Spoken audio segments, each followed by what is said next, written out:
Hey, welcome to the Bulletproof for BJJ podcast. Now, over the weekend, one of JT and myself's heroes, Kron Gracie, got knocked out in the UFC. And this caused us to talk about what happens when elite level grapplers go to MMA. Now, in today's episode, we're going to talk about how the evolution of a fighter can really determine what kind of future they have in MMA. And sometimes, like what we're seeing from Kron, it can end up in great sadness for us grappling fans. I'm also going to tell you guys the super awkward story about when I met Kron and had the opportunity to train with him. And I expect that you will probably cringe just as much as I did when the interaction happened. It's a banger of a story though. Hey, but we also go into like what a successful MMA career looks like for grapplers. If you like UFC, if you like watching grapplers enter the MMA sphere, you're going to dig the episode. Let's get into it. Hey, also do us a favor. You like listening to the show. We appreciate it, but we'd really like to ask you to do one thing for us. That is to like and subscribe. Give us a 5-star review if you're listening to this on an audio platform, but also to share it with a friend. It's about like 30 seconds of work for you, but it goes a really long way to helping get this show in front of more people like yourself. And that allows us to keep doing this thing, which we love doing. Let's get into it. Bro, did you see what Bryce Mitchell did to Kron Gracie on the weekend? Oh, it was so... For me, it was painful to watch. How come? It was sad. I mean, yeah, me too. There was... Like, I've always loved Kron. I feel like Kron is possibly, or Kron, depending on how you want to say, probably the greatest waste of potential of Jiu Jitsu crossing over to MMA. It didn't translate. No. That's what I'm saying. No, and he came across with the obvious gaps that you see in grapplers who become MMA fighters. Sure. But then they normally close those gaps up and level up their striking and all those things. Sure. And he seems to have just not done any of that. Well, he seems to have just stayed with the skill set he had. I watched a documentary, I don't know if it was actually a documentary, maybe it was just a vlog series of his training. He's training with the Diaz brothers, and this is like a bunch of years ago, actually, 5 years ago. It appeared to me that he was just getting dumber. This is a hard thing because... Was this the vice that Kron Gracie eats? Yes. Yeah, and he's like, and he like eats sushi late at night and all. Yeah. And he's clearly struggling to put sentences together. He's talking about training with the Diaz brothers. He's clearly getting hit in the head a lot. He's also smoking weed. You're like, oh, bro, like this. He needs to go train with Tito Ortiz. Oh my God. No. The Huntington Beach bad boy. I mean, if you're in Cali, shit, there's clearly one option. Dude, I think the difficulty for me is I remember seeing Kron come up in jiu-jitsu with a very unique no style kind of style. Like he didn't play one guard or one pass and did exceptionally well, found great ways to submit people. Even though I did see him get absolutely mauled by Sergio Moraes his first year at Worlds, got destroyed. And then also saw him got completely fucked up by Dorino in the final at 2012 Worlds, I think. He was great in the gi, and also his match against Gary Tonin is an amazing match at the ADCC, you know, like, and he almost submitted Marcelo Garcia with a guillotine, which people forget. Like, Marcelo got out, but it was close. Like, it was a very do or die moment, and Marcelo got out of it like a champ, but it was very close. The potential for Kron Gracie to become a new epic MMA legend, so it would be very hard to live up to his like father's reputation, right? Because he was like he helped build the game. Yeah. The potential was so big, and the result has been so very little, and so frustrating, I think, for a lot of fans who believe in his ability. Yeah, and I mean, tough footsteps to follow in, right? Being Hickson's son, like you can only imagine that Hickson would be a pretty tough fella as a father, and that just coming into the scene with that last name, being his son, there's already a huge amount of pressure on you. Sure. Yeah, it's you know, for any MMA and jiu-jitsu fan, there's been a lot of disappointment in watching his MMA career. So on the weekend, for those that didn't see it, I didn't actually see the whole fight, but it looks like he's getting touched up on the feet. Bryce is coming in, and Kron jumps close guard on him, and Bryce catches it. It's catches it, right? And then pulls the arm out, frames his like forearm across Kron's like chin or face, and then just dumps him, like back slams him and hits like this huge frame. And then I think follows up with two elbows, dead, bro. And he's out. And it was like, it was perfect. It was the perfect response to someone pulling close guard on you. And it's like, I mean, I know when I get tired, right, and doing jiu-jitsu, I'll do something like that. I'll jump a closed guard. It's like, it's a habit that a world-class MMA fighter cannot have. No. And look, as someone who has had very limited MMA experience but trained for MMA, positions that you usually go to in jiu-jitsu, which are good in BJJ, are just not good in MMA. Like, just being in close guard. Even if you guys throw back to when GSP fought... when GSP fought Matt Serra? No. I apologize. Johnny Hendricks? English fella, missing an eye. Bisping. He was copping it from close guard, right? He was getting elbowed in close guard. But that's both athletes very tired on the ground, right? Jumping close guards from standing, that's some risky shit if you haven't got a hold of something. Yeah, if you got a fucking guillotine wrapped up or a strong overhook or like for sure. But just jumping it so that we can go to the ground now is a really bad strategy. And half guard, this is the thing I wanted to talk about. Like, I always thought half guard was a great spot, right? Like, it's safe, it's economic. No, if you look at most great MMA fighters, they like Fedor or any of the guys who like even Khabib will try to push to half guard because you're then attached to the hips, so you can just wail on them, on their body. Like, it's a bad place to be. Yeah. And so I think we all have this, it's kind of, I don't know, maybe it's childish, this idea of like, oh, but if only they could put it together. Every outing has shown that things have not improved, right?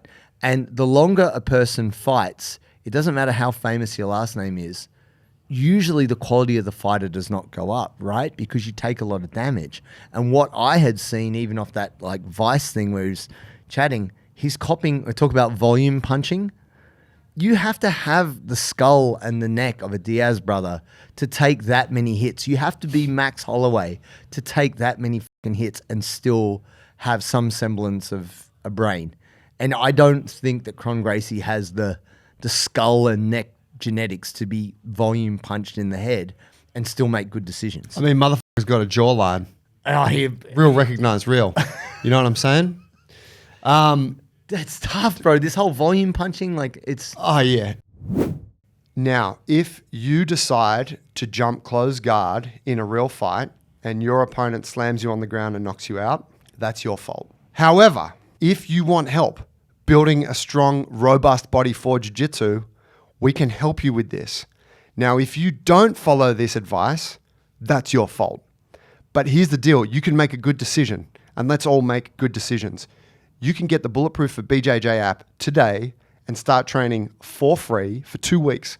All you got to do is go to the App Store, search Bulletproof for BJJ, and download the app. Start training, make a good decision, build a strong body that performs on and off the mats, and let JT and I coach you on this journey of jiu-jitsu strength and mobility. We'll see you on the inside. Go to the App Store, get the app. Let's get into it. To that point about like seeing the evolution of the fighter once they enter, say, MMA, I think that's what's very exciting about watching like Buchecha.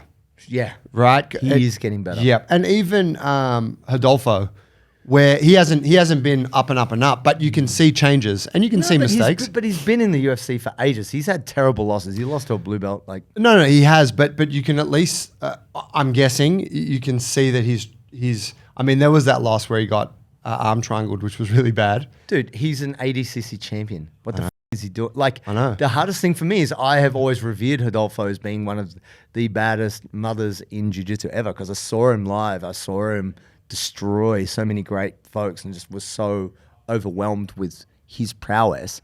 To see him do so poorly, like, I think people forget that Damian Maia is possibly one of the only jiu-jitsu guys to really live into their MMA career. Like, even Jacare didn't quite, No. there was a time when people thought, oh, Jacare in MMA, it's going to be amazing. And then he met Bobby Knuckles, and then that kind of didn't work out very well. Yeah. We always have these great hopes of jiu-jitsu folks doing something great in MMA, and it doesn't necessarily translate. I feel like Damian Maia is the only guy to really... No, that's right.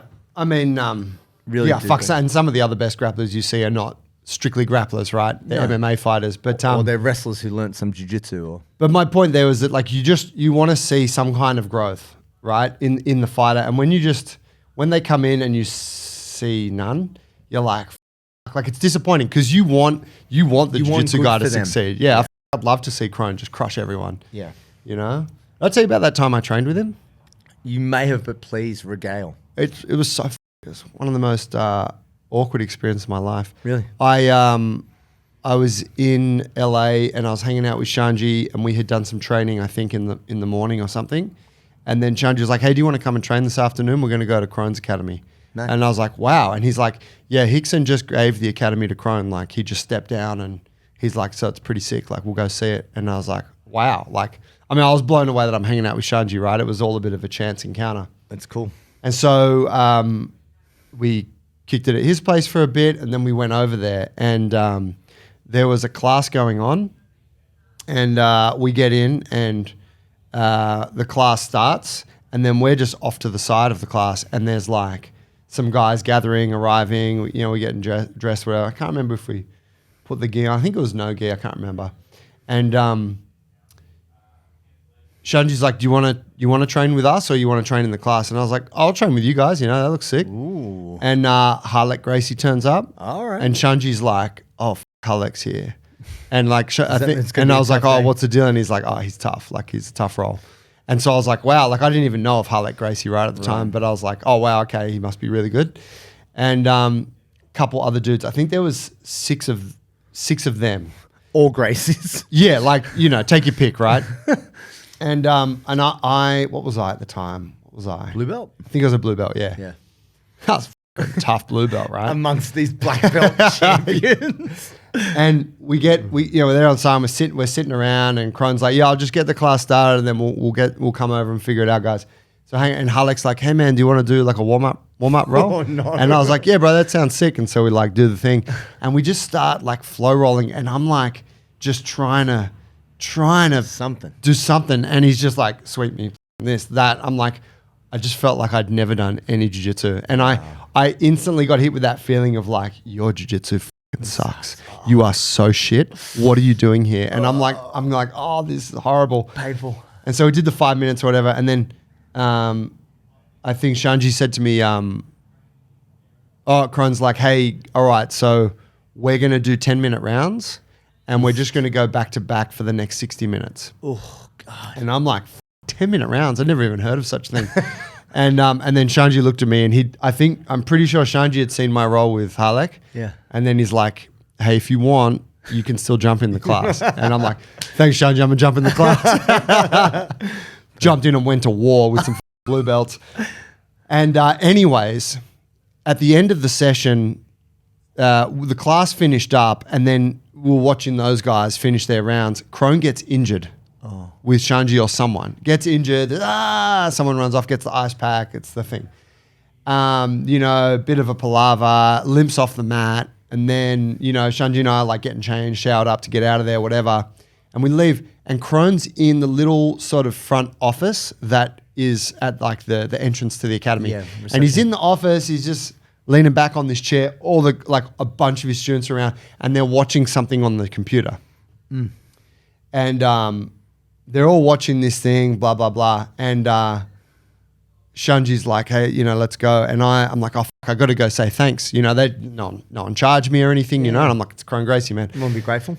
So I waved and like Kron and all the guys like, oh, see you, man. And I just like ducked in and I was like, man, thanks so much for having me. It's a pleasure to meet you. And he put his hand out and we shook hands. And as I shook his hand, he recoiled and was like, I've got torn skin there. What? And I'm like, oh, sorry. Oh, okay, well, see ya.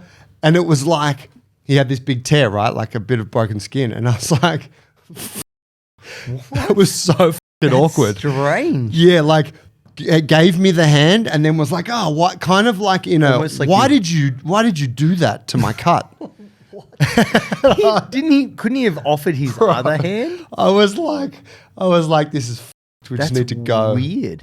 Yeah. That's so in front of strange. all his boys in this little office, like already feeling like super diminutive, you know. Awkward. Anyway, I was like, oh, I hope it heals up, Kron. Bye. Don't get a skin infection. Okay. That's so bro. strange. Couldn't he have just gone like fist bump with the other hand or something? I mean, that would have been great for me, right? You know. I mean, but it's just odd. But I guess I go, wasn't he aware he already had some? I'm bleeding everywhere. Yeah. Why would you do that to me? It's Jiu Jitsu stigmata, bro. It's on you. You're royalty. It's how it goes. But that's so strange. Oh, look, yeah, it was just one of those ones where you're like, today was awesome, but also not that awesome. Yeah, it kind of, it didn't go quite right. Yeah, like the roll with Halek, like that, and then just being like, you're so fucking shit at this, and then injuring Kron's hand like that. I was like, you need to get the fuck out of here. Bro, you didn't injure him.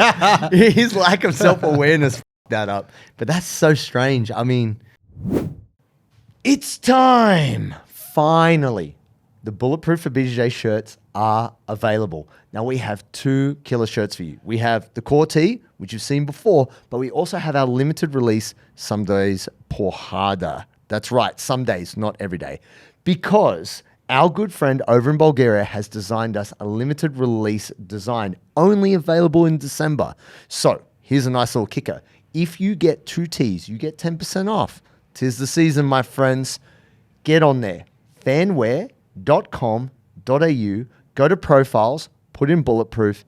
You'll find it. There's a bunch of colors. There's a bunch of sizes. Anywhere in the world, you can get it. Anyone can get it. fanwear.com.au. Click the link in the description.